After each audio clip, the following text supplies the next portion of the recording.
గుల్జార్ హౌస్లోని భవనం మొదటి అంతస్తులో మంటలు చెలరేగాయి. ఈ ప్రమాదంలో ఒకే కుటుంబానికి చెందిన 17 మంది మృతి చెందారు. సెలవులకు బంధువుల ఇంటికి వచ్చారు బాధితులు. స్పాట్లోనే 3 మృతి చెందగా వివిధ ఆసుపత్రుల్లో చికిత్స పొందుతూ 14 మంది చనిపోయారు. పొగలు భారీగా వ్యాపించడంతో ప్రమాద తీవ్రత పెరిగిందని చెబుతున్నారు అధికారులు. గాయపడ్డ వారికి మలకపేట యశోద ఆసుపత్రిలో చికిత్స అందిస్తున్నారు. హైదర్గూడ, డిఆర్డీఎల్, అపోలో ఆసుపత్రిలో చికిత్స పొందుతున్నారు.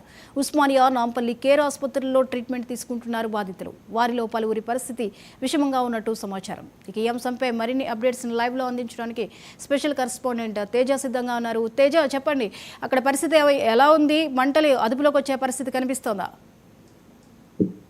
జ్యోతి, అత్యంత హృదయ విదారకమైనటువంటి సంఘటన ఇటు పాత బస్తీలోని చార్మినార్ దగ్గర చోటు చేసుకున్నట్లుగానే చెప్పాలి. ఇటు గుల్జార్ హౌస్ గా చెప్పబడేటువంటి చార్మినార్ కి జస్ట్ పక్కనే ఉన్నటువంటి ఈ గుల్జార్ హౌస్ లో మోడీ పెరల్స్, అదేవిధంగా కృష్ణా పెరల్స్ కు సంబంధించినటువంటి 2 కుటుంబాలు కూడా మృత్యువాత పడినటువంటి పరిస్థితి ఉంది. మొత్తంగా ఈ 2 కుటుంబాలకు సంబంధించి 30 మంది వరకు కూడా ఇంట్లో చిక్కుకున్నారు. 30 మందిలో 17 మంది వరకు కూడా మృత్యువాత పడ్డారు అన్నట్లుగానే చెప్పాలి. ఎందుకంటే ఇది భారీ అగ్ని ప్రమాదము, భారీ ప్రాణ నష్టం జరిగింది అన్నట్లుగానే మనం తీవ్రంగానే పరిగణించాల్సినటువంటి అంశం ఉంది. ఎందుకంటే ఈ రోజు ఉదయం వారంతా కూడా కొంతమంది అయితే మాత్రం నిద్రలో ఉండగానే కనీసం వారికి చనిపోతున్నాం అనేటువంటి పరిస్థితి కూడా తెలియకుండానే నిద్రలోనే ఒక 3 వరకు చనిపోయినటువంటి పరిస్థితి. ఈ చనిపోయిన వారిలో 4 వరకు చిన్నారులు కూడా ఉన్నటువంటి చాలా అత్యంత 2 సంవత్సరాలు, 1.5 సంవత్సరం, 2 సంవత్సరాలు ఉన్నటువంటి చిన్నారులు 4 ఉన్నారు. 4 మహిళలు ఉన్నారు. ఇప్పటికే ఇటు కేర్ ఆసుపత్రిలో కొంతమంది చికిత్స తీసుకుంటూ మరణించారు. అదేవిధంగా ఇటు యశోద ఆసుపత్రిలో 8 మంది వరకు మరణించినటువంటి పరిస్థితి. మొత్తంగా 17 వరకు కూడా మృతుల సంఖ్య అనేటువంటిది పెరిగింది. ఈ మృతుల సంఖ్య మరికొంచెం పెరిగేటువంటి అవకాశం ఉంది అన్నట్లు కూడా చెప్తున్నారు. దీనిపైన సీఎం రేవంత్ రెడ్డి కూడా చాలా సీరియస్ గానే స్పందించారు.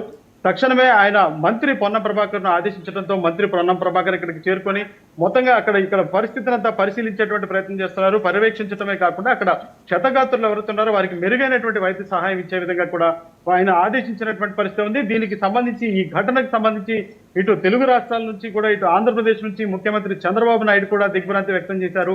అదేవిధంగా కేంద్ర మంత్రి కిషన్ రెడ్డి ఇక్కడికి చేరుకున్నారు. అదేవిధంగా ఇక్కడ స్థానికంగా ఉన్నటువంటి ఇటు కార్పొరేటర్లు కూడా అంతా చేరుకున్నారు. ఏకంగా ప్రధాని నరేంద్ర మోడీ కూడా దీనిపైన స్పందించారు. ఇటు ప్రధానమంత్రి రిలీఫ్ ఫండ్ నుంచి కూడా 2 లక్షల వరకు కూడా ఎక్స్గ్రేషియా కూడా ప్రకటించినటువంటి పరిస్థితి. క్షతగాత్రులకు 50,000 రూపాయల వరకు కూడా ఎక్స్గ్రేషియా ప్రకటించినటువంటి పరిస్థితి ఉంది. కానీ ప్రధానంగా చూస్తే మాత్రం 6 గంటల 16 నిమిషాలు, అంటే 6 గంటల సమయంలో ఇక్కడ కొంత ఏసీకి సంబంధించినటువంటి కంప్రెషర్ పేలిపోవటం వల్ల, అది కూడా 3 కంప్రెషర్లు పేలిపోవటం వల్ల ఈ విధమైనటువంటి అగ్ని ప్రమాదం జరిగింది. మొదటగా షార్ట్ సర్క్యూట్ అయింది. ఈ షార్ట్ సర్క్యూట్ అయిన అనంతరం ఏసీ కంప్రెషర్లకు కూడా కొంత కంప్రెషన్ గురయ్యి అవి కూడా 3 పేలిపోవటంతో కూడా ఈ ఘటన జరిగింది అనేటువంటిది ఇక్కడ ఉన్నటువంటి స్థానికులు అయితే చెప్తున్నటువంటి పరిస్థితి. దీనితో పాటు అంటే 6 గంటల 16 నిమిషాలకు అగ్నిమాపక సిబ్బందికి సమాచారం వెళ్ళినటువంటి నేపథ్యంలో 6 గంటల 17కు వారంతా కూడా అగ్నిమాపక సిబ్బంది ఫైర్ ఇంజన్లతో ఇక్కడికి బయలుదేరినటువంటి పరిస్థితి. కానీ ఇక్కడికి లేటుగా చేరుకోవటం వల్లే ఈ విధంగా భారీ ప్రాణ నష్టం జరిగింది. అగ్నిమాపక సిబ్బంది త్వరితగానే సంబంధించి, అంటే వారంతా కూడా ముందుగానే స్పందించి, కొంచెం త్వరితగతిన స్పందించి వారంతా ఇక్కడికి వచ్చినట్లయితే మాత్రం ఈ విధమైనటువంటి పరిస్థితి, ఇంత ప్రాణ నష్టం జరిగేది కాదు అనేటువంటిది అయితే మాత్రం స్థానికులు చెప్తున్నారు. కొంతమంది క్షతగాత్రులు కూడా చెప్తున్నటువంటి పరిస్థితి. కానీ కొంతమంది ఈ ఎవరైతే మృతులు ఉన్నారో ఈ మోడీ పెరల్స్ కి సంబంధించిన కుటుంబానికి దగ్గర కానివ్వండి, లేదా కృష్ణా పెరల్స్ కి సంబంధించినటువంటి కుటుంబం దగ్గర కానివ్వండి, వీరి 2 కుటుంబాలకి కూడా కొంతమంది వేసవి సెలవులు కావడంతో కూడా వారి ఇక్కడ కుటుంబాల దగ్గరికి వచ్చినటువంటి పరిస్థితి. కానీ ఇక్కడ చూస్తే మాత్రం చాలా హృదయ విదాకరమైన సంఘటన, విషాద ఛాయలు ఇక్కడ చార్మినార్ ప్రాంతంలో నెలకొన్నాయన్నట్లుగానే చెప్పాలి.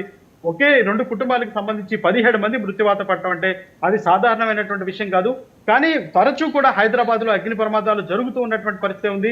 అగ్నిమాపక సిబ్బంది ఇక్కడ 6 గంటల 20 నిమిషాలకు 6 గంటల 30 నిమిషాల వరకు కూడా వచ్చినట్లుగా కూడా తెలుస్తుంది. అంటే ఒక 16 సమాచారం అందుకున్నటువంటి ఒక 14 నిమిషాల నుంచి 15 నిమిషాల వరకు ఇక్కడికి వచ్చారన్నట్లుగా తెలుస్తుంది. కానీ వారంతా కూడా లోపలే వెళ్ళడానికి ప్రయత్నం చేస్తున్నప్పటికీ కూడా దట్టమైనటువంటి పొగ కమ్ముకోవటం, భారీగా మంటలు ఎగిసిపట్టున్నటువంటి నేపథ్యంలో వారంతా కూడా లోపలికి వెళ్ళలేనటువంటి పరిస్థితి అయితే ఏర్పడింది. అయినప్పటికీ కూడా వారు ఒక గోడకి రంధ్రాన్ని చేసి, అంటే వెళ్ళడానికి ఒకటే మార్గం ఉన్నటువంటి పరిస్థితిలో అక్కడ గోడకి రంధ్రం చేసి అగ్నిమాపక సిబ్బంది చాలా లోపలికి వెళ్ళినటువంటి పరిస్థితి. లోపలికి వెళ్ళి ఆ మంటలన్నీ కూడా ఆర్పేటువంటి ప్రయత్నం చేశారు. కానీ ఇక్కడ మరీ దారుణమైనటువంటి విషయం ఏంటంటే 4 వరకు కూడా ఈ కుటుంబ సభ్యులు ఎవరైతే ఉన్నారో వారంతా కూడా కొంత సజీవ దహనం, మంటల్లోనే సజీవ దహనం అయిపోయినటువంటి పరిస్థితులు కూడా ఉన్నాయి. ప్రస్తుతానికైతే మంటలు అయితే అదుపులోకి వచ్చాయి. పొగలు కూడా అదుపులో అదుపులోకి వచ్చినప్పటికీ కూడా తీవ్రమైనటువంటి విషాద ఛాయలు నెలకొన్నాయి. ఇక్కడికి డీజీపీ వచ్చారు, ఫైర్ కి సంబంధించినటువంటి అడిషనల్ డీజీ కూడా వచ్చారు. మొత్తంగా ఫైర్ సిబ్బంది ఇక్కడ ఉన్నారు. 11 వరకు ఫైర్ ఇంజన్లు ఉన్నాయి, 10 వరకు కూడా ఇక్కడ అంబులెన్స్లు చేరుకున్నాయి. కానీ ఒక్కసారిగా కూడా చాలా అంటే ఇటు చార్మినార్ దగ్గరకు వచ్చేటువంటి ఇటు పాత బస్తీ వైపు, ఇటు చార్మినార్ వైపు వచ్చేటువంటి 4 దిశలు కూడా పూర్తిగా కూడా ఇటు రాకపోకలన్నీ కూడా పూర్తిగా మూసివేసేసినటువంటి పరిస్థితి. ఇక్కడ చూస్తే మాత్రం జనాలు తండోపతండాలుగా అయ్యో పాపం అంటూ కూడా వారంతా ఇక్కడికి వచ్చినటువంటి పరిస్థితి. ఏది ఏమైనప్పటికీ కూడా ఇది షార్ట్ సర్క్యూట్ వల్ల ఏసీ కంప్రెషర్ పేలిపోవటం వల్ల 3 ఏసీ కంప్రెషర్లు పేలిపోవటం వల్ల ఈ విధమైనటువంటి సంఘటన జరిగింది. కానీ ఇదే విధమైనటువంటి సంఘటనలు తరచూ జరుగుతూనే ఉన్నాయి. హైదరాబాద్ లో షార్ట్ సర్క్యూట్స్ జరగడం, భారీ అగ్ని ప్రమాదాలు చోటు చేసుకోవడం అనేటువంటిది జరుగుతూనే ఉన్నాయి. వీటన్నిటికీ పూర్తిగా అడ్డుకట్ట వేయాలి. ప్రమాదం అనేటువంటిది చెప్పి రాదు.